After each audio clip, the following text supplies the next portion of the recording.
You won't believe what happened when the HOA tried to mess with my family.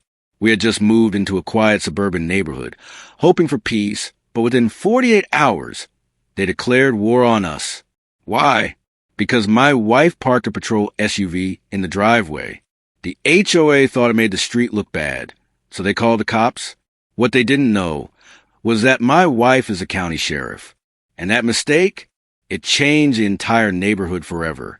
Her name was Karen. Yes, really, and she played the role perfectly. On our second morning in the house, while we were still unpacking boxes and trying to settle in, she came marching across our yard like she owned the entire neighborhood. She didn't bother to knock on the door or even wave hello. No friendly introduction, no welcome to the neighborhood. Instead, she stormed over with a clipboard tucked under her arm like it was some kind of badge of authority, chin high, eyes narrowed, and that fake, tight smile plastered on her face, the kind of smile that doesn't reach the eyes and only hides irritation. I was standing on the porch when she stopped at the edge of our driveway and pointed toward my wife's patrol SUV. "Excuse me," she said, her voice sharp and commanding, like she had rehearsed this moment. "Your wife's vehicle is an eyesore. It's intimidating the neighbors, and it violates HOA standards. You need to move it immediately." At first, I thought she had to be joking. Nobody could be serious about something this ridiculous. I even chuckled, expecting her to crack a smile and explain it was just some kind of misunderstanding. But Karen's face never changed. She wasn't joking. She wasn't smiling. She was deadly serious. She launched into a speech like she was reading straight from her HOA handbook. This neighborhood has very strict community guidelines. Vehicles of that nature are not permitted in driveways. It gives the impression that there's trouble here. It lowers property values. It upsets the community aesthetics we work hard to maintain. As she rambled, a few neighbors peeked out their curtains, watching the drama unfold. It was clear this wasn't Karen's first time pulling a stunt like this. My wife, though, didn't flinch. She stood calm and collected, arms folded across her chest, listening quietly until Karen finished her little performance. Then she replied, steady and professional, "Ma'am, this is my county-issued vehicle. I am fully within my rights to park it here. It stays with me for duty purposes." Her voice wasn't rude, but it carried authority. The kind of authority that comes from years of being obeyed without question. Karen's expression hardened instantly. The fake smile vanished.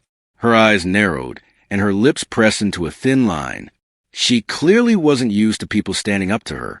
"Listen," Karen said, her tone rising with frustration. "Rules are rules.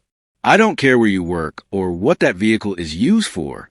This is a private community, and we expect everyone to follow the same standards.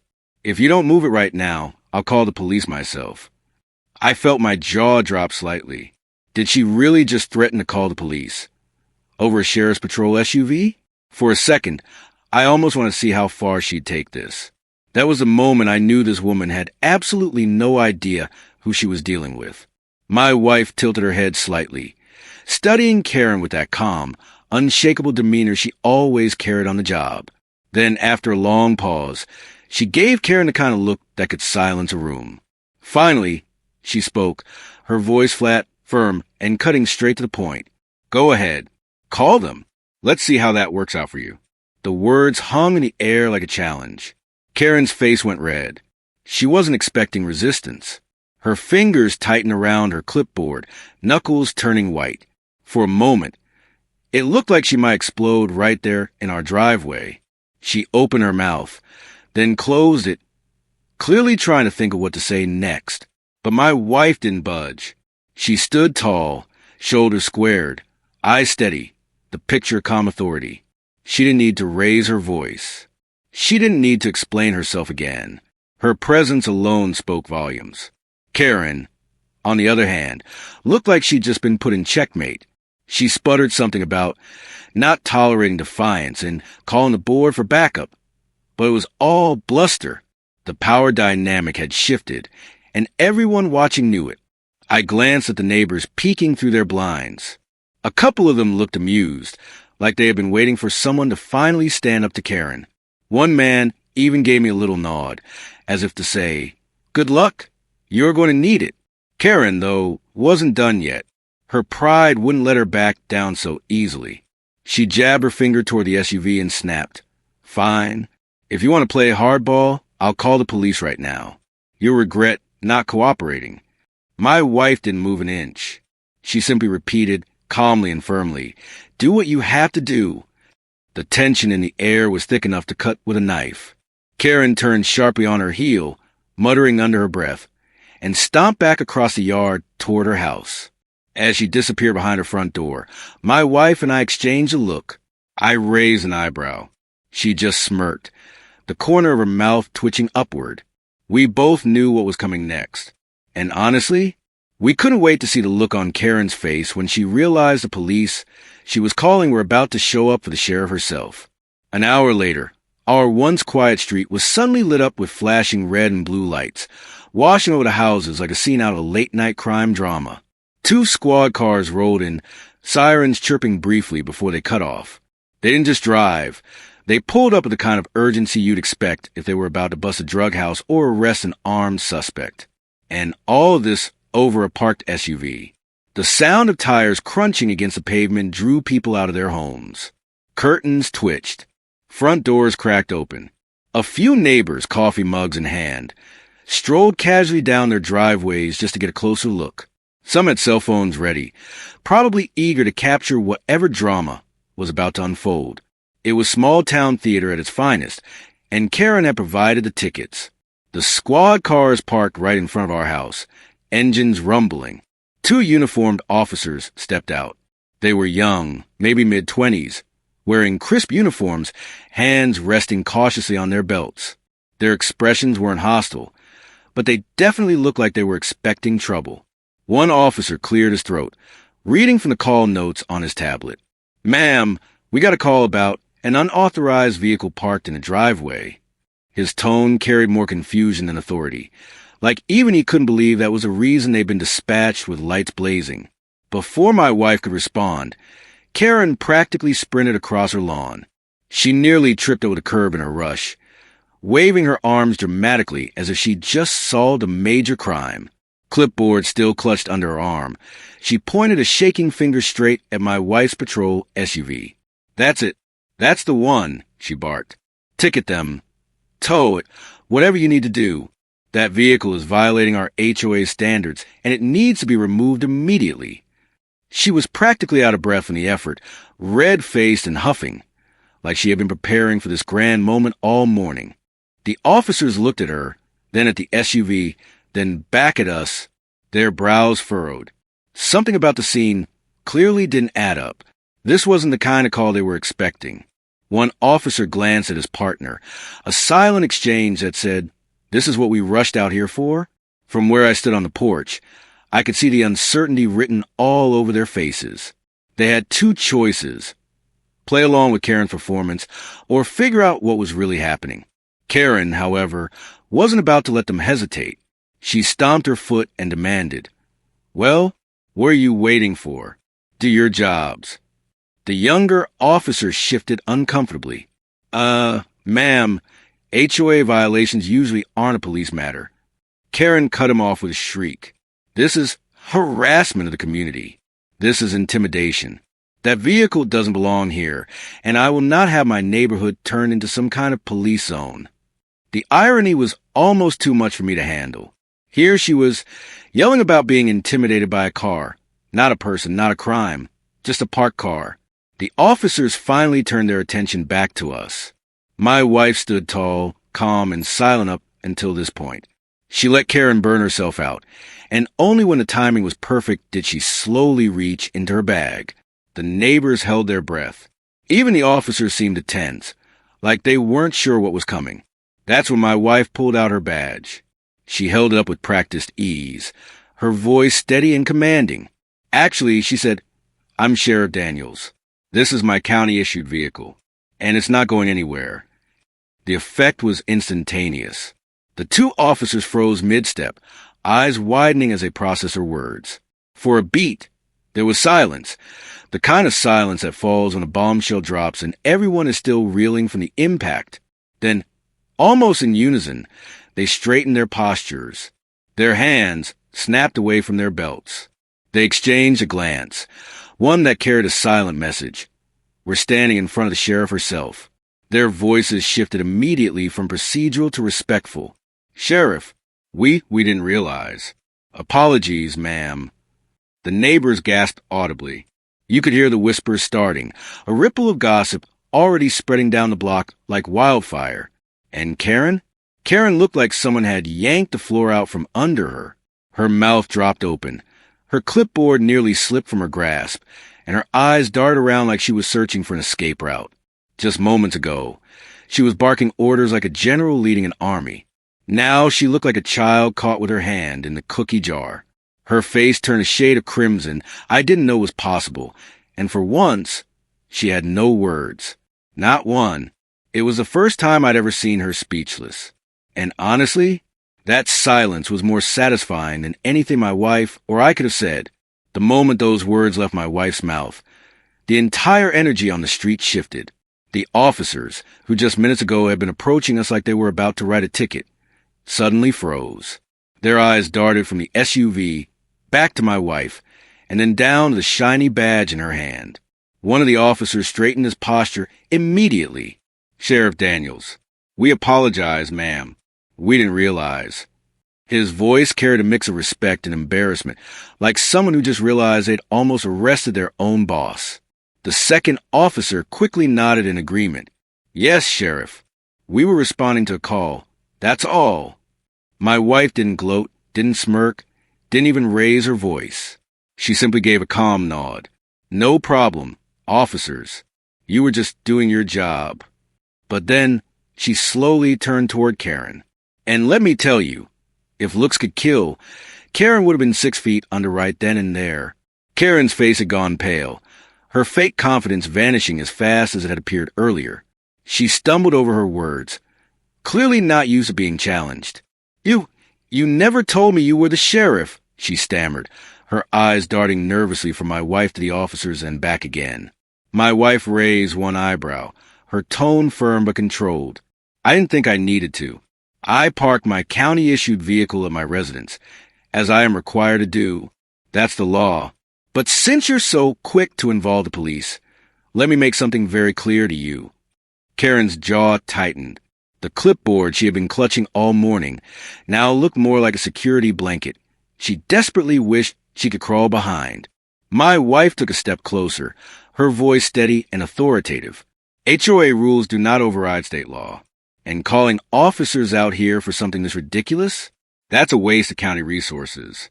Resources that could have been used responding to a real emergency. If you try something like this again, Karen, you could face charges for filing a false report. You could have heard a pin drop. Karen's mouth opened, then closed. Open again, then closed once more. She looked like a fish gasping for air, completely out of her depth. For once, she had no clever comeback, no HOA rule to throw around, no imaginary authority to wield. And here's the best part. The neighbors, who had all been peeking from behind curtains and blinds just minutes earlier, were now out on their porches, some even standing in their driveways. They'd been watching the whole thing unfold like it was a live TV drama. And the looks on their faces? Priceless. I spotted a man down the street actually smirking, arms crossed, clearly enjoying the sight of Karen finally getting a taste of her own medicine. A woman a few houses down whispered something to her husband, and he chuckled under his breath. Even the officers were hiding small smiles, doing their best to stay professional. Karen, on the other hand, looked around desperately, searching for someone, anyone, to back her up, but there was no cavalry coming to save her. For the first time, she realized she was alone in her little crusade. Finally, after what felt like the longest silence ever, Karen muttered, Well, I was only trying to enforce the rules. My wife didn't miss a beat. Rules are one thing. Harassment is another. Consider this your only warning. Karen's cheeks flushed red. She tightened her grip on her clipboard, muttered something under her breath that none of us could make out, and turned on her heel. Her quick, stiff march back across the yard told us everything we needed to know. She was humiliated, As the officers prepared to leave, one of them gave my wife a respectful nod. "Sorry again for the misunderstanding, Sheriff. Have a good evening." "You too, officers," she replied, her voice calm as ever. The squad cars slowly pulled away, their flashing lights fading into the distance. And just like that, the street was quiet again. Except now, the balance of power had shifted. Everyone knew it. Karen had tried to flex her HOA authority, but she'd picked the wrong family to mess with. And from that day forward, things were never quite the same in our neighborhood. After the police left, quickly and respectfully, Karen practically sprinted back to her house, her clipboard clutched like a shield. She didn't slam her door, but you could feel the weight of it when it shut. It was the sound of someone retreating, someone who had just lost all control. And from that exact moment, everything in the neighborhood shifted. The HOA, one so bold and loud about their so-called standards, never mentioned my wife's SUV again. Not once. It was as if the whole incident had been erased from their rule book. But the truth was, they weren't enforcing rules anymore. They were avoiding us altogether. If we passed HOA members at the mailbox, they suddenly had somewhere else to be. Meetings came and went. But strangely enough, our names never showed up on their agenda again. And Karen? The same woman who used to march across lawns like she owned the entire subdivision, barking orders about trash cans and lawn heights, couldn't even make eye contact with us anymore. She went from self-appointed queen of the block to a ghost overnight. No more early morning strolls with her clipboard. No more passive-aggressive notes stuffed into mailboxes. No more threats about the rules. It was like she had been deflated. All the power she thought she had, gone in a single afternoon. But the story didn't stop there. Within just a few months, we started hearing whispers that several members of the HOA board were stepping down. At first, it was just one or two, but then the resignation started to snowball. Word spread that the police incident had embarrassed the entire board. Some neighbors admitted they were tired of being associated with Karen's antics. Others just didn't want to face the awkward silence every time they passed our house. It was like watching a toppled empire crumble from the inside. The neighbors, on the other hand, were different, completely different. The same people who had peeked from their blinds that day started greeting us warmly when we walked by. They waved. They smiled. They even stopped to chat. One neighbor, an older gentleman who had lived there for years, leaned over his fence one afternoon and whispered to me, "Honestly, it's nice having a sheriff living here. Maybe now Karen will back off for good." And he was right. She did. In fact, Karen became so quiet, so invisible, that sometimes weeks would go by without us even seeing her. For someone who once made it her life's mission to police everyone else, that silence was golden. And the neighborhood? It actually got better, calmer. Without Karen's constant nitpicking, people seemed more relaxed. Kids played outside longer. Families left their basketball hoops out in the driveway without fear of a violation notice. Holiday decorations stayed up a little past approved dates, and nobody complained. It felt less like a dictatorship and more like, well, a neighborhood. Every so often, someone would bring up that infamous day when the HOA called the police on the sheriff herself. People told the story with a grin, like it had become part of local legend. And every time I heard it retold, the ending was the same. Karen tried to play queen, but she picked the wrong person to mess with. Looking back now, I can't help but laugh at the irony. The HOA thought they could intimidate us. They thought they could use rules, fines, and threats to control every little detail of our lives. But in the end, they embarrassed themselves on the biggest stage possible, with flashing red and blue lights, an audience of half the neighborhood, and the sheriff herself standing tall in her own driveway. And here's the part one loved most. My wife never once raised her voice. She didn't have to. Authority doesn't come from a clipboard or a set of overbearing rules. It comes from character, from respect, and sometimes from the quiet confidence of knowing you're in the right. Karen never challenged us again. The HOA never dared. And as for us, we finally got what we came for when we moved to that neighborhood. Peace. Looking back, what started as a stressful and ridiculous situation turned into one of the funniest and most satisfying experiences of our lives. We had moved in expecting peace and quiet, and got a showdown with the HOA instead. But in the end, it worked out in our favor. The bullies backed off, the neighbors welcomed us, and we earned a reputation that no one was eager to challenge. So what's the lesson here? Simple. Don't mess with people before you know who they really are, because the person you're calling the cops on might just be the cops. And that's how one HOA bully learned the hard way that rules don't beat the law. After that day, Karen vanished in the background. The board started collapsing, and our neighborhood finally became the peaceful place we were promised. Sometimes the best way to deal with bullies is to let their own arrogance expose them. If you enjoyed this story, make sure to like, subscribe, and hit the bell, because I got plenty more wild neighborhood stories you won't want to miss.